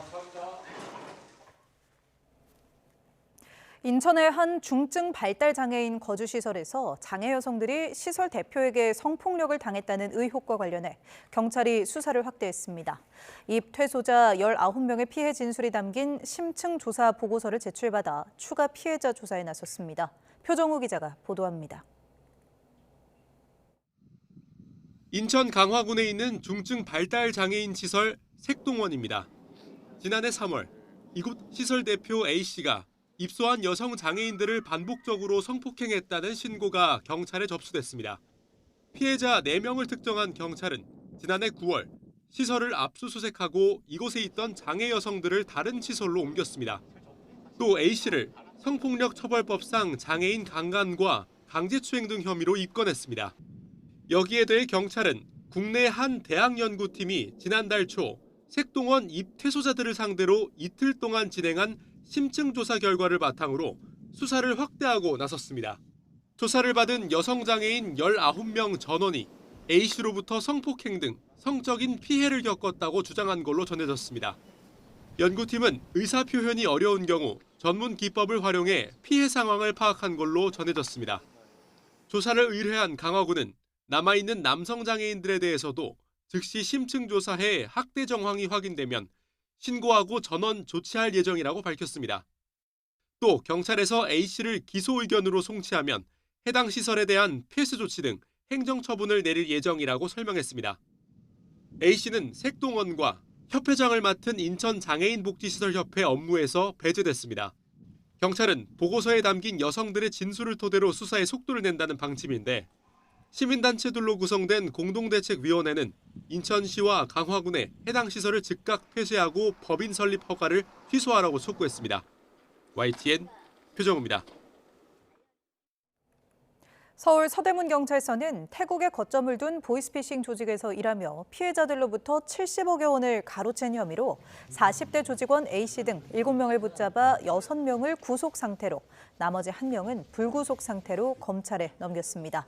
A씨 등은 지난해 6월부터 10월까지 금융감독원이나 검찰 등을 사칭해 피해자 38명으로부터 70억 8천여만 원을 가로챈 혐의를 받습니다. 지난해 8월 수사에 착수한 경찰은 A씨가 해외에서 입국한 틈을 타 검거에 성공했는데 범행을 주도한 윗선에 대해서도 수사를 이어가고 있습니다. 가입자 2,300만여 명의 개인정보 유출로 개인정보보호위원회로부터 역대 최대 규모의 과징금을 부과받은 SK텔레콤이 처분에 불복해 행정소송을 제기했습니다. SK텔레콤은 서울행정법원에 개인정보위의 과징금 부과 처분을 취소해달라는 소송을 냈습니다. 앞서 개인정보위는 SK텔레콤의 보완조치 미흡 등의 책임을 물어 위원회 출범 이후 최대 규모인 과징금 1,347억 9,100만 원을 부과했습니다. 이에 SK텔레콤은 과징금 처분에 대해 법원의 면밀한 판단을 받아보고자 한다고 밝혔습니다. 100채가 넘는 집이 불탄 서울 개포동 구룡마을 화재 현장에 대한 합동 감식이 이뤄졌습니다. 한파에 집까지 잃은 이재민들은 까맣게 탄 집터를 멀리서 지켜볼 수밖에 없었습니다. 정영수 기자의 보도입니다. 노란 경찰 통제선이 쳐진 집터에서 화재 현장 감식이 이뤄집니다.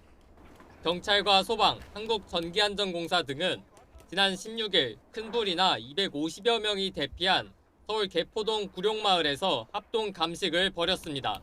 화재 원인 추정되는 거라도 나온 게 혹시 있을까요? 그거 찾으려고 하는 거예요? 그거 찾으려고 하는 것 같은데.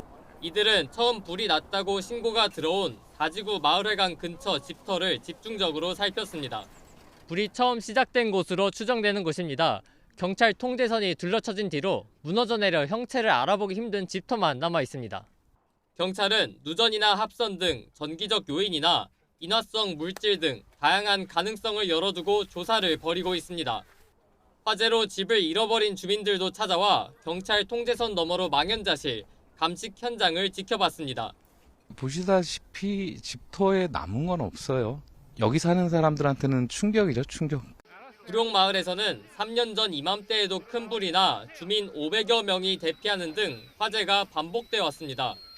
나무 합판이나 비닐하우스 등 가연성 자재가 많고 불법 건축물이라 관리조차 제대로 되지 못해 한번 불이 나면 큰 피해를 피하기 어렵습니다.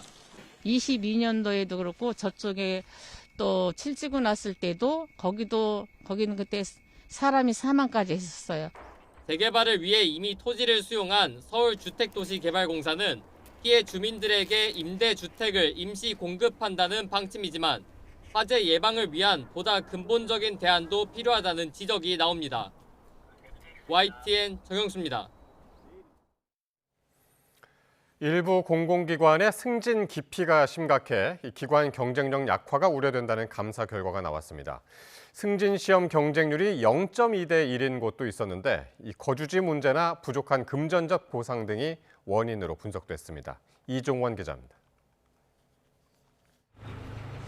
감사원이 공공기관 35곳 임직원을 대상으로 승진 기피가 어느 정도나 심각한지 물었습니다.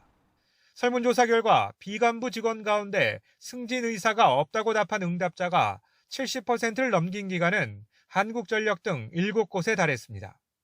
실제 초급 간부 승진 시험 제도를 운영 중인 한전 등 12개 기관의 시험 경쟁률은 지속해서 하락 추세입니다.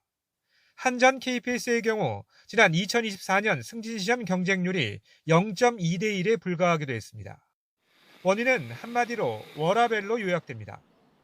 업무량 과중에 비해 금전적 보상은 미흡하고 특히 승진 시 순환근무로 인한 거주지 이동 부담 등이 기피 원인으로 분석됐습니다.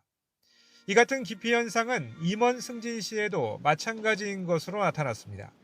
일부 승진 이후 오히려 임금이 줄어드는 등 역시 낮은 보수와 정년 미보장, 업무량 급증 등이 원인으로 지목됐습니다. 감사원은 승진 기피 현상으로 업무 역량이 떨어지는 직원의 승진이나 업무 공백, 조직 활력 저하 등 부작용을 낳고 있다며 관련 부처의 개선 방안 마련을 주문했습니다. 이와 함께 감사원은 과다한 예외 규정으로 공공기관의 지역 인재 채용이 실효성이 떨어지고 타 지역 지원자에 대한 불이익 부작용이 동시에 나타나고 있다며 제도 개선이 필요하다고 지적했습니다. 또 임금 피크 대상자의 근로 의욕을 끌어올리기 위한 개선 방안 마련도 공공기관 인력 운영의 효율성과 생산성을 높이는 방안으로 제시했습니다. YTN 이종원입니다.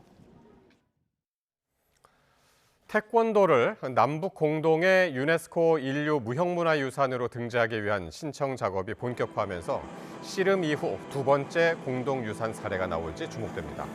국가유산청 문화유산위원회는 지난 8일 열린 올해 첫 세계유산분과위원회 회의에서 공동 등재나 확장 등재를 위한 차기 신청 대상 종목으로 태권도를 선정했습니다.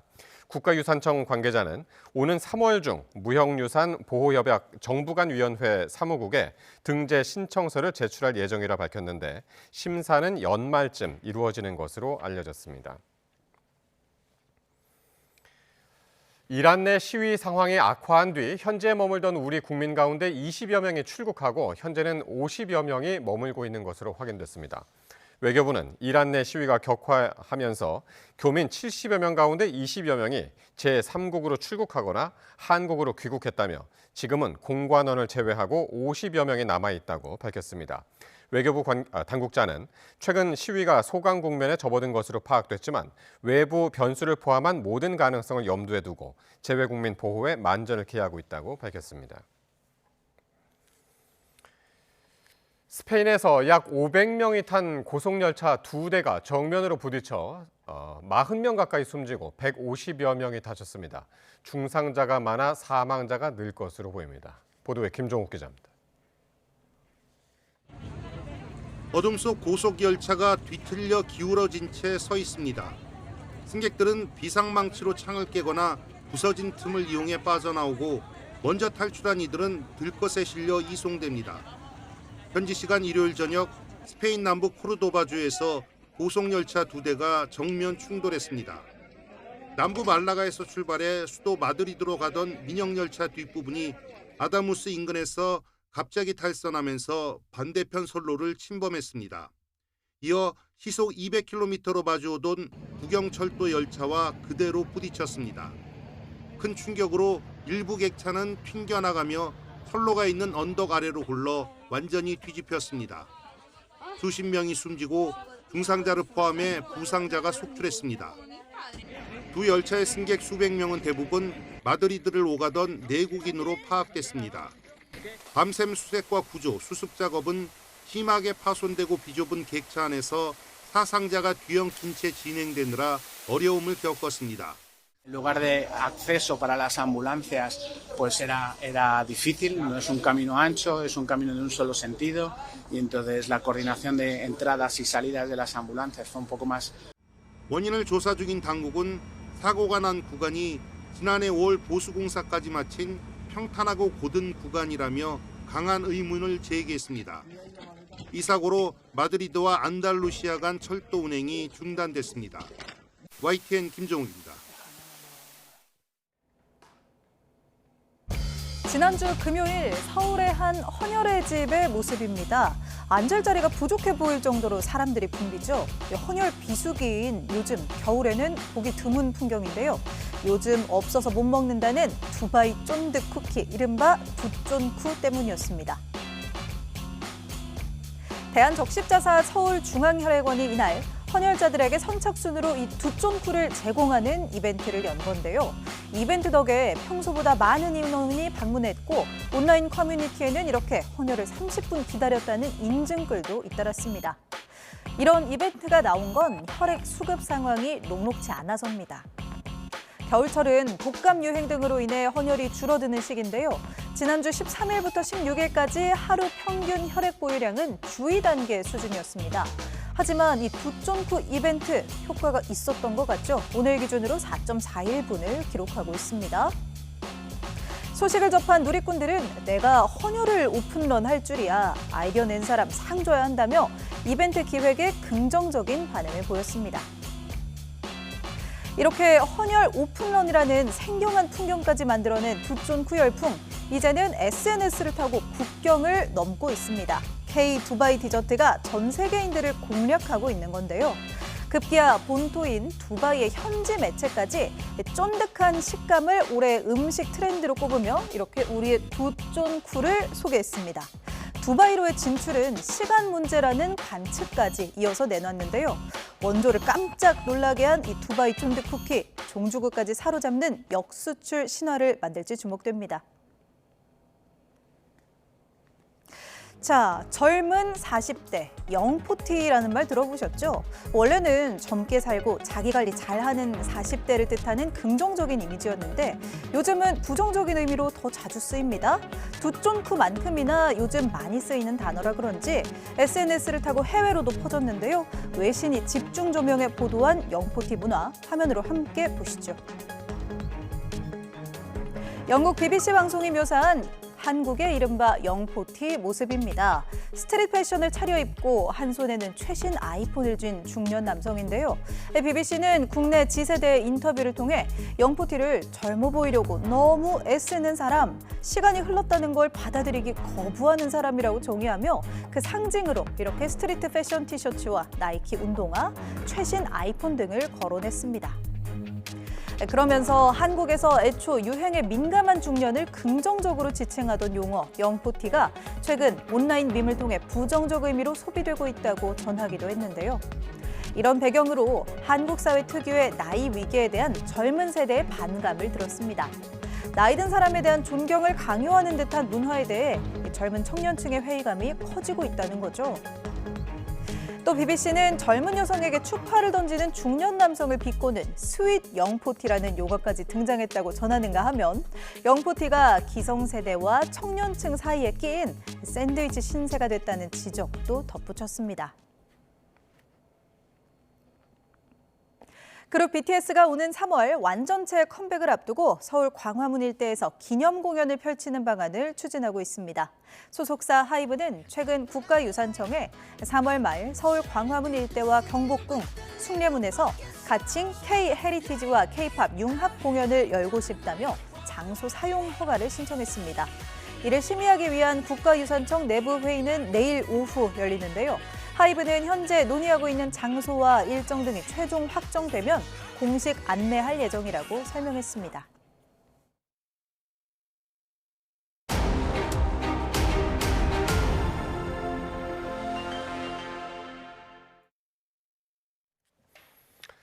이해훈 기획예산처 장관 후보자의 국회 인사청문회는 이 후보자의 자료 제출 등을 놓고 여야가 공방을 이어가면서 내내 공회전했습니다. 이 후보자는 청문회장에 들어오지도 못했는데 사퇴 의사에는 선을 그었습니다. 김철희 기자입니다. 이해훈 기획처 장관 후보자 인사청문회가 예고된 국회 재경위 회의장. 주인공인 이 후보자 자리가 텅 비었습니다. 국민의힘 소속 이미자 위원장은 양당 간사 사이 협의가 이루어지지 않았다며 청문회 안건 자체를 상정하지 않았습니다. 민주당은 국회법과 민주주의를 파괴하는 처사라며 강하게 반발했습니다. 인사청문 후보자가 자리에 배석하지 않은 이후에 인사청문회를 개했던 적이 없습니다. 이해훈 후보자는 국민의힘에서 3번 공천을 받아서 또 국민의힘이 집권할 당시에도 자료 제출이 부실했다면서 이 후보자가 자료를 거의 다 냈는데도 목리를 부린다고 역공했습니다. 부족한 그런 자료가 뭐가 있는지에 대해서 저한테 얘기를 해주셨으면 제가 또 추가적인 조치를 했을 거예요. 그런데 전혀 없었습니다. 민주당 반발에도 야권은 현재 상태로 청문회를 진행하는 건 무의미하다는 데 뜻을 모았습니다. 청문회 일정을 합의한 전제 조건은 충실한 자료 제출이었다면서 자료 대부분이 도착하지 않았다고 따졌습니다. 약속했던 15일 오후 5시까지 제출된 답변은 전체 15%에 불과했습니다. 일부 추가 자료를 냈는데 생색내기에 불과한 부실투성이었습니다. 다른 야당들도 진영을 가리지 않고 이해훈 후보자 태도를 꾸짖으며 모처럼 대동단결 한 목소리를 냈습니다. 허술한 자료로 그냥 면죄부 주는 청문회가 되어서는 결코 안 된다라고 생각합니다. 많이 노력을 했다라고 하긴 하십니다만 좀 부족한 부분이 여전히 좀 있는 것 같습니다. 니탁 공방만 90분. 여야는 간사끼리 논의를 이어가기로 하고 정회했습니다. 비슷한 시간 이 후보자는 국회에서 머물며 호출을 기다렸지만 끝내 부름을 받지 못했습니다. 본인은 자료를 75% 제출했다. 직접 해명하고 싶다면서 스스로 물러나는 것에는 선을 그었습니다. 확보할 수 있는 것들은 다 되고요. 잠시만요. 뒤에 벽이. 국민 앞에 설명부터 드려야죠. 여권은 국회가 역할을 다하지 않으면 청와대가 결단할 수도 있다고 압박했습니다. 청문보고서 채택 없이 임명을 강행할 수도 있다는 취지인데 강한 반대론을 뚫고 결단할 수 있을지 미지수란 분석입니다. YTN 김철입니다. 이재명 대통령이 더불어민주당 지도부와의 만찬에서 정청래 대표에게 혹시 반명이십니까? 라고 농담을 던지자 정 대표는 우리가 모두 친명이고 친청와대라고 응수했습니다. 민주당 박수현 수석대변인은 오늘 이 대통령 초청으로 청와대 본관에서 열린 만찬에서 이 같은 대화가 오갔다고 밝혔습니다. 이 대통령은 정 대표에게 반명을 언급한 것은 최고위원 보궐선거 등을 계기로 불거진 친명 대 친청 역학구도를 의식했기 때문으로 보입니다. 국민의힘은 당명 개정을 위한 대국민 공모전과 책임당원 의견을 포함해 모두 3만 5천여 건이 접수됐다고 밝혔습니다. 국민의힘은 오늘 보도자료를 내고 접수된 새 당명 아이디어에는 국민과 자유, 공화, 미래와 함께 새로운, 혁신, 보수 등의 키워드가 유의미하게 반복됐다고 설명했습니다. 오는 6월 지방선거에서 성남시장으로 출마할 것으로 알려진 김병욱 청와대 정무비서관이 사퇴했습니다. 김 비서관은 오늘 브리핑에서 지난 7개월간 이재명 정부의 성공을 위해 열심히 달려왔다며 야당과 원활한 소통을 위해 나름대로 힘써왔다고 자부한다고 밝혔습니다. 이어 앞으로도 전 세계가 부러워하는 진짜 대한민국을 위해 열심히 일하겠다고 강조했습니다. 미국이 반도체 관세에 대한 수위를 계속 높이고 있습니다. 이번에는 하워드 러트닉 미 상무장관이 미국에서 생산하지 않으면 100%에 달하는 관세를 부과한다고 언급하면서 반도체 업계의 시름이 깊어지고 있습니다. 박기환 기자의 보도입니다. 끝날 것만 같던 대미 관세 폭풍이 다시 시작됐습니다. 이번 타깃은 우리 수출의 30% 이상을 차지하는 반도체입니다. 하워드 러트닉 미 상무장관은 지난 16일 미국 마이크론의 공장 착공식에서 메모리 반도체 기업에는 100% 관세를 내거나 미국에서 생산하는 두 가지 선택지가 있다고 말했습니다. 경제, 군사, 안보할 것 없이 필수품이 된 반도체를 자국 내에서 생산하게 만들겠다는 의도입니다. 회사명을 거론한 건 아니지만 사실상 삼성전자와 SK 하이닉스를 겨냥한 러트닉의 이 발언에 국내 반도체 업계는 긴장하고 있습니다. 지난 14일 트럼프 미국 대통령이 반도체 포고령으로 위협을 다시 시작한 뒤 나온 발언이라는 점도 불안 요소입니다. 경쟁국 타이완은 이튿날 관세 협상을 마무리 지었는데 TSMC는 공장 건설을 약속하고 생산량과 연동해 관세를 면제받게 됐습니다.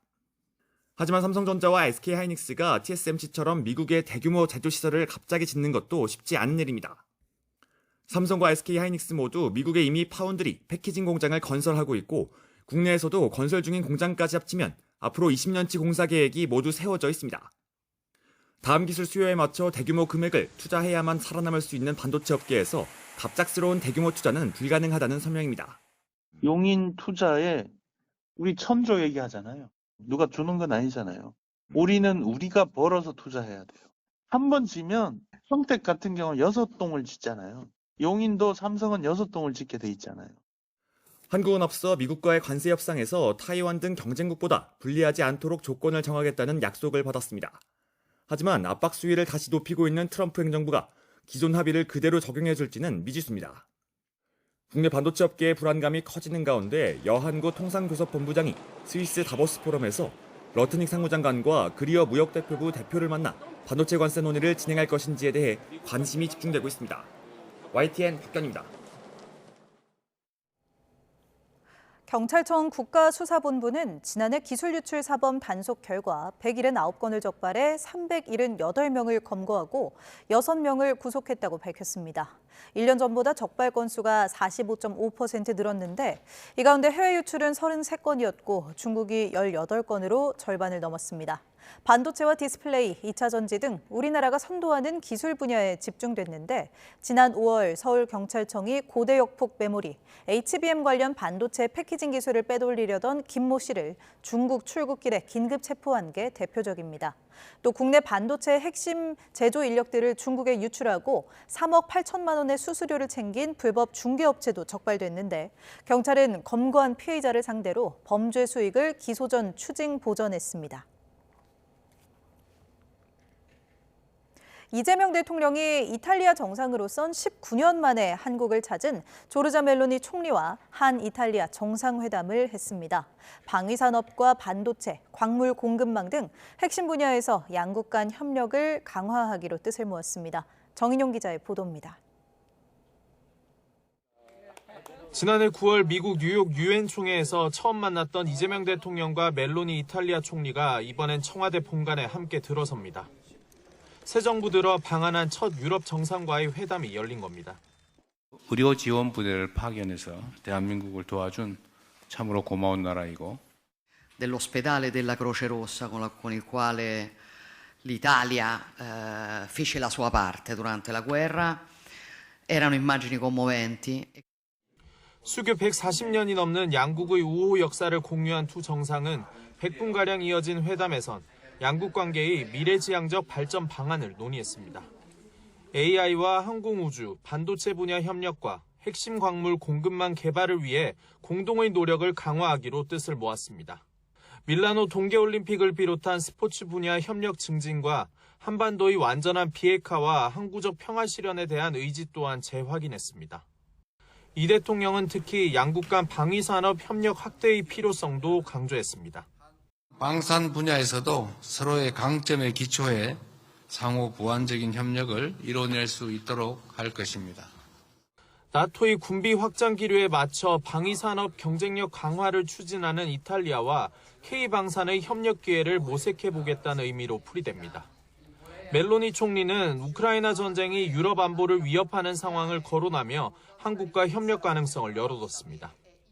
In Ucraina e ci siamo soffermati anche sulle opportunità di collaborazione nuova che abbiamo a livello internazionale. Tra queste sicuramente 이 대통령과 멜로니 총리의 정상회담을 계기로 한국과 이탈리아는 양해각서 MOU 3건도 체결했습니다. 재난관리와 시민보호, 문화유산과 경관보호, 반도체 산업 분야 협력 확대 의지 등이 문건에 담겼습니다. 이 대통령은 멜로니 총리의 초청으로 올해 안에 이탈리아를 국빈 방문할 걸로 보이는데 양국 간 전략적 동반자 관계도 한층 공고해질 걸로 기대됩니다. YTN 정인용입니다. 새해 초에는 시진핑 중국 국가주석과 만나 샤오미 휴대전화로 셀카를 찍어 화제를 모았던 이재명 대통령이 이번엔 조르자 멜로니 이탈리아 총리와 삼성 휴대전화로 사진을 촬영했습니다. 이 대통령은 멜로니 총리와 정상회담에 이어 오찬을 함께한 뒤 분홍색 삼성전자 갤럭시 Z 플립 7을 멜로니 총리에게 깜짝 선물했습니다. 분홍색은 멜로니 총리가 가장 좋아하는 색으로 알려졌는데 두 정상은 환하게 웃으며 이 휴대전화로 즉석에서 셀카를 찍었습니다. 지난해 우리나라에서 일어난 급발진 의심 사고 대부분은 페달 오조작으로 인한 사고로 나타났습니다. 운전자 4명 중 3명은 60대 이상 고령자였고 등록 대수를 감안했을 때 전기차 사고 비율이 가장 높았습니다. 최두희 기자입니다. 지난해 11월 제주시 우도에 입도하던 60대 A씨가 몰던 승합차가 빠른 속도로 달리며 보행자들을 들이받아 3명이 숨졌고 11명이 다쳤습니다. 운전자는 급발진을 주장했지만 경찰은 급발진 주장을 뒷받침하는 정황이 없는 것으로 확인됐다고 밝혔습니다. 한국교통안전공단이 이를 포함해 지난해 급발진 의심 사고로 언론에 보도된 149건을 분석했더니 페달 오조작 사고가 전체의 73.2%로 나타났습니다. 급발진으로 확인된 건 한 건도 없었고 나머지 40건은 조사 중이거나 조사 결과가 확인되지 않았습니다. 운전자 연령별로는 60대가 가장 많았고 60대 이상 고령 운전자 사고의 비중은 전체의 75%를 넘었습니다. 사용 연료가 확인된 120건을 기준으로 보면 휘발유차가 가장 많았습니다. 하지만 전체 등록 대수와 비교했을 때는 전기차 사고 비율이 가장 높았습니다. 전기차는 가속 페달을 밟는 순간 가속 반응이 즉각적이다 보니 내연기관차에 익숙한 운전자는 차량이 갑자기 가속된다고 느끼는 것으로 분석됩니다. 주행 상태 기준으로는 정차나 저속 주행 중 발생한 사고가 70%에 육박했는데 공단 측은 가속 페달과 제동 페달을 번갈아 사용하는 상황에서 조작 실수가 일어나는 것으로 추정했습니다. 또 의도하지 않은 가속이 발생할 경우 전자식 주차 브레이크를 찾아 누르라고 당부했습니다. 의도치 않은 가속이 발생했을 경우에는 주행 중 전자식 주차 브레이크, 보통 EPB라고 하는 이제 전자식 주차 브레이크를 작동 상태를 유지시키는 것만으로도 차량을 완전히 정차시키거나 속도를 현저히 감소시킬 수 있습니다. 이와 함께 운행 중 이물질이 떨어지지 않도록 운전석을 정리하고 비상제동을 작동한 뒤에는 서비스 센터를 통해 차량 상태를 점검받는 것도 예방책이 될 수 있다는 설명입니다. 공단은 지난해 차량 141대에 페달 오조작 방지 장치를 부착한 결과 의심 사고를 차단하는 성과가 있었다면서 관련 사업을 확대하겠다고 덧붙였습니다. YTN 최두입니다. 남산 케이블카 운영사가 서울시의 곤돌라 사업을 중지해달라며 낸 집행정지 신청을 법원이 재차 받아들였습니다. 서울행정법원은 지난 16일 한국삭도공업 측이 서울시를 상대로 낸 도시관리계획 결정 처분 집행정지 신청에 대해 인용 결정을 내렸습니다. 이에 따라 항소심 선고일로부터 30일이 되는 날까지 서울시의 도시관리계획 결정 효력은 정지됩니다. 국가유산청이 서울시의 종묘 앞 고층 재개발 사업과 관련해 종묘에 미칠 변화를 예측하는 세계유산 영향평가가 개시된다면 1년 내에 완수할 방침이라고 밝혔습니다. 국가유산청은 그런 만큼 세계유산 영향평가가 장기간 진행돼 개발 사업이 늦어질 것을 우려하던 서울시도 전향적으로 입장을 바꿔 유네스코가 권고한 세계유산 영향평가 시행을 수용하길 바란다고 거듭 촉구했습니다. 트럼프 미국 대통령이 자신의 노벨 평화상 수상 불발을 그린란드를 통제할 명분과 연결짓는 취지의 편지를 노르웨이 총리에게 보낸 것으로 드러났다고 블룸버그 통신 등이 현지 시간 19일 보도했습니다. 이 보도 내용에 따르면 트럼프 대통령은 편지에 자신이 전쟁을 8개 이상 중단시켰는데도 노르웨이가 노벨 평화상을 주지 않기로 결정했다는 점에서 자신은 순수하게 평화만을 생각해야 한다는 의무를 더 느끼지 않는다고 썼습니다. 이에 대해 스테르 총리는 노르웨이 정부가 아니라 독립적인 노벨위원회에 의해 수여된다는 누구에게나 잘 알려진 사실을 트럼프 대통령 등에게 분명히 설명했다며 트럼프 대통령의 편지를 받았다는 사실을 확인했습니다. 다카이치 사나의 일본 총리가 오는 23일 중의원을 해산하고 다음 달 8일 조기 총선을 치르겠다며 여당 과반 확보에 총리직을 걸겠다고 밝혔습니다. 높은 내각 지지율로 여당의 확실한 과반 우위를 통해 안정적 정권 운영을 구축하겠다는 의도를 분명히 했습니다. 도쿄에서 김세호 특파원입니다. 다카이치 총리가 기자회견을 열고 오는 23일 정기국회에서 국회 중의원 해산 방침을 공식화했습니다. 私は本日内閣総理大臣として1月23日に衆議院を解散する決断をいたしました。 중의원 해산에 따른 총선거는 다음 달 8일 치를 것이라고 밝혔습니다. 이어 자신의 국가 운영을 국민께 직접 판단받고자 한다며 자민당 유신회 연립 여당의 과반 의석 확보에 자신의 직을 걸겠다고 밝혔습니다. 현재 자민당 유신회 중의원 의석 수는 전체 465석 중 한 표 차의 아슬아슬한 과반이어서 더 확실한 과반을 얻겠다는 의도로 읽힙니다. 私自身も内閣総理大臣としての進退をかけます。高市早苗に国家経営を託していただけるのか、国民の皆様に直接ご判断をいただきたい。 또 선거 승리로 정책 실현의 추진력을 한 단계 올리고자 한다며 고물가 대책과 안보 정책 강화, 헌법 개정 등에 힘쏟겠다고 강조했습니다. 중의원 해산에서 선거 투개표까지는 16일 만으로 전후 최단 기간이고 특히 2월 총선은 1990년 이후 36년 만이자 역대 세 번째입니다. 다카이치 총리의 이례적인 중의원 해산과 조기 총선 결정 배경에는 내각에 대한 70% 넘는 고공 지지율이 작용한 것으로 보입니다.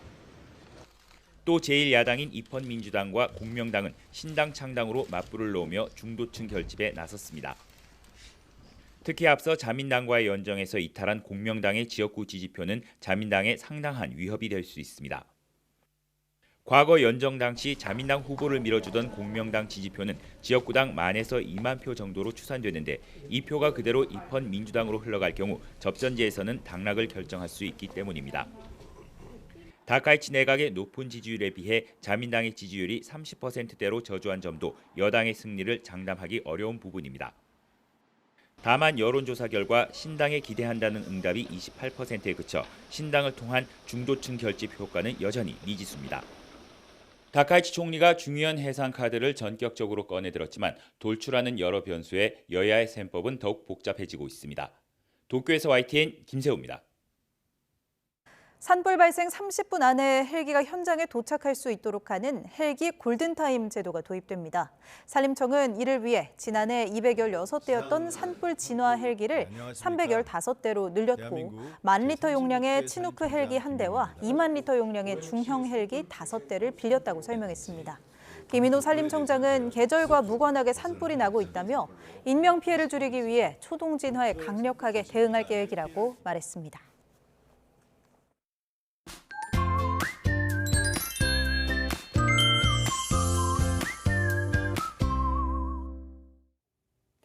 큰 축이라는 뜻을 가진 절기 대안에 맞춰 강력한 한파가 기승을 부립니다.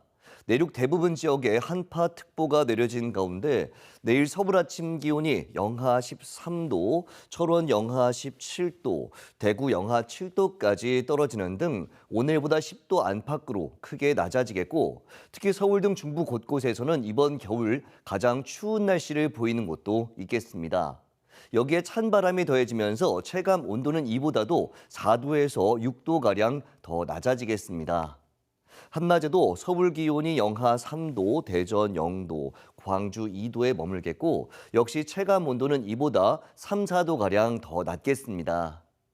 구름량이 줄면서 하늘은 점차 맑아지겠습니다. 다만 해안을 중심으로 바람이 매우 강하게 부는 가운데 영남 동해안에는 대기도 무척 메말라 있습니다. 화재 예방에 더욱 신경 써주시기 바랍니다. 또 서해안과 제주도에는 늦은 밤부터 눈이 날리는 곳이 있겠습니다. 남은 한 주도 최강 한파가 기승을 부리는 가운데 주 후반까지 호남과 제주도를 중심으로 많은 눈이 쏟아질 전망입니다. 날씨 정보였습니다. 월요일 뉴스나이트 마칩니다. 시청해주신 여러분 고맙습니다.